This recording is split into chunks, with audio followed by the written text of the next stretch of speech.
کوئی کہتا ہے 100 ہیں، کوئی کہتا ہے 200 ہیں. ابھی تک 12 کی فگر ہمارے پاس مصدق آئی ہے. جیسے جیسے فگرز آئیں گی یہ بڑھے گا. لیکن اگر ایک بھی ہے تو کیوں ہے؟ اگر ایک بھی جان اسلام آباد کے ڈی چوک پہ گئی، یہ ڈی چوک کیا خانہ کعبہ سے زیادہ مقدس ہے کہ وہاں کوئی آ نہیں سکتا، وہاں کوئی بات نہیں کر سکتا؟ ہمارے دور میں تو بات ہوتی تھی، لوگ آتے تھے. میں انگیج کرتا تھا عمران خان صاحب کے حکم پہ، میں جا کے ان سے بات کرتا تھا، میں گالیاں سنتا تھا، لان تان سنتا تھا. میرے ساتھ اور تحریک انصاف کی لیڈرشپ ہوتی تھی، ہم سنتے تھے یار، ہم بات کرتے تھے، انگیج کرتے تھے. نہ کسی پہ پرچہ کاٹا، نہ کسی کو گولی ماری، نہ کسی کو جیل میں ڈالا. اور اللہ کے کرم سے سرکاری ملازمین کا، نرسز کا، LHVs کا اور سیاسی قیادت کیا نہیں آئی. آج جو ہماری ایک پنجاب کی وزیر اعلیٰ صاحبہ پاکستان تحریک انصاف کو دہشت گردی کا تانا دیتی ہیں، میں ان سے پوچھنا چاہتا ہوں کیا ڈی چوک پہ آنا دہشت گردی ہے؟ تو پھر یہ دہشت گردی تو آپ بھی کر چکی ہیں میری بہن، میری بڑی بہن. آپ کے اسلام آباد نہیں آئی تھی، عمران خان میں ظرف تھا، انہوں نے آپ پہ کوئی آنسو گیس نہیں چلایا. ویسے آپ کے پاس بندہ پرندہ بھی ویسے کوئی تھا نہیں، اکیلے آپ چلے آئے تھے. لیکن ہم نے آپ کو وہاں کوئی تنگ نہیں کیا، نہ بلاول صاحب کو تنگ کیا. ہمارے دور میں جو آتے تھے ہم ان کو اجازت دیتے تھے، کیونکہ اجازت ہم نہیں، آئین دیتا ہے. آرٹیکل 15 آئین کا، آرٹیکل 16 آئین کا، آرٹیکل 17 اور article 19 freedom of movement, freedom of assembly, freedom of association and right to speech, free speech حق ہے پاکستانی کا. دیکھیں اس حکومت نے 2 گناہ کیے ہیں، اس حکومت نے 2 قانون توڑے ہیں. پہلا right to movement, right to assembly, right to speech, right of association کہ آپ کس جماعت سے تعلق ہے آپ کو آئین حق دیتا ہے. آپ موومنٹ کر سکتے ہیں، آپ جلسہ جلوس پرامن کر سکتے ہیں، آپ اپنی رائے کا اظہار کر سکتے ہیں. اس سے لوگوں کو روکا. اور جو سب سے بنیادی حق ہے آرٹیکل 9 کا اور آئین کا، اور بھی آرٹیکلز میں آپ کو رائٹ ہے، رائٹ ٹو لائف. نہ صرف آپ کو بنیادی ان حقوق سے محروم رکھا کہ آپ اپنی اظہار رائے کی آزادی کا اظہار نہیں کر سکتے، آپ اپنی جائز ڈیمانڈ نہیں کر سکتے، آپ اپنے لیڈر کی رہائی کی ڈیمانڈ نہیں کر سکتے، آپ اپنے مال مسروقہ یعنی چرائے ہوئے مینڈیٹ کی بات نہیں کر سکتے، بلکہ الٹا اس سے بھی جو اہم رائٹ ہے، رائٹ ٹو لائف، اس سے بھی محروم کر دیا. اور ڈی چوک میں ساری دنیا کے سامنے، کیا ہمارا میڈیا اگر جھوٹ بول رہا ہے، سوشل میڈیا اگر جھوٹ بول رہا ہے، تو کیا BBC، الجزیرہ اور دنیا کے بے شمار انٹرنیشنل جو نیٹ ورکس ہیں وہ بھی جھوٹ بول رہے ہیں؟ یہ تو ذمہ داری بنتی ہے حکومت وقت کی کہ وہ معلوم کرے کہ یہ کیوں ایسا ہوا. اور کیا معلوم کریں گے جب اپنے ہی ہاتھ پہ خون لگا ہے.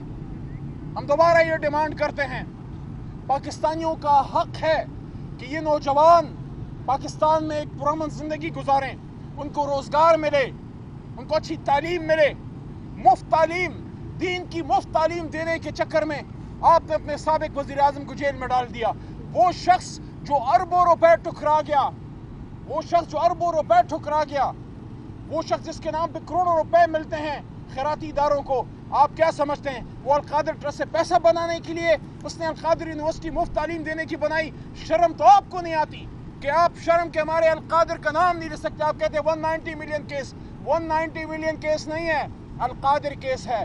بچوں کو بتائیں کہ القادر یونیورسٹی سابق وزیر اعظم بنا رہے تھے کہ ہمارے ملک کے بچے مفت تعلیم حاصل کریں. اگر اس نے پیسہ بنانا تھا تو کیا شوکت خانے میں نہیں بنا سکتا تھا، نمل میں نہیں بنا سکتا تھا، وہ کرکٹ میں نہیں بنا سکتا تھا؟ مجھے خود ایک دفعہ خان صاحب نے کہا کہ 10 سال میں مین آف دا میچ رہا اڈیالہ میں 20-22 دن پہلے. کہتے مجھے جب مین آف دا میچ ملتا تھا میں ایکولی اپنے پلیئرز میں ڈسٹریبیوٹ کرتا تھا. وہ آدمی آپ اس پہ کیا، آپ اس کا کیا مقابلہ؟ دیکھیں ہم یہاں آتے رہیں گے. یہ سانحہ اسلام آباد کے بعد تیسری مرتبہ مستقل مجھے روکا جا رہا ہے. بیچ کے دوران بھی، احتجاج کے دوران بھی جب میں آیا، میں 22 تاریخ کو بھی آیا خان صاحب کے حکم پہ، پولیٹیکل کمیٹی کے حکم پہ خان صاحب سے ملنے. 22 تاریخ کو بھی ہمیں روکا گیا، 25 نومبر کو بھی روکا گیا، اور اب یہ 3 دفعہ مستقل روک. آپ ہمیں روکتے جائیں، ہم اپنے لیڈر کے پاس اس کے ساتھ یہاں پہ اظہار یکجہتی کے لیے آتے رہیں گے.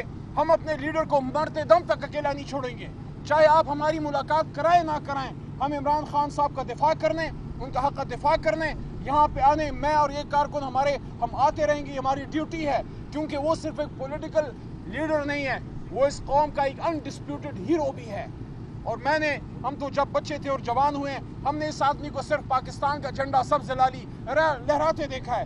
یہ ہمارا ایک اس امت کا، اس قوم کا ایک المیہ ہے کہ ہم اپنے نیشنل ہیروز کو سیلیبریٹ ہی نہیں کر سکتے. نہ ہم نے عبدالقدیر خان صاحب کے ساتھ انصاف کیا، نہ ہم نے عمران خان صاحب کے ساتھ انصاف کیا. لیکن اب خوشی کی بات یہ ہے کہ اب وہ ہیروز آپ کے رحم و کرم پہ نہیں ہیں، قوم ان کے پیچھے کھڑی ہے. اگر پاکستان کو آگے لے جانا ہے، ان مشکلات سے نکالنا ہے، ان تکالیف سے نکالنا ہے، اگر قوم کو اور اداروں کو دوبارہ یکجان دو قالب کرنا ہے تو پھر عمران خان کو نکالنا ہے، اسیران کو نکالنا ہے، مینڈیٹ کو واپس کرنا ہے اور حق کو حق اور سچ کو سچ ماننا ہے. ورنہ ہماری تو عادت ہے، کہتا ہوں وہی بات، سمجھتا ہوں جسے حق، میں زہر ہلاہل کو کبھی کہہ نہ سکا قند. اپنے بھی خفا مجھ سے ہیں، بیگانے بھی ناخوش، علی محمد تو سچ کہتا رہے گا. بہت شکریہ. اچھا سر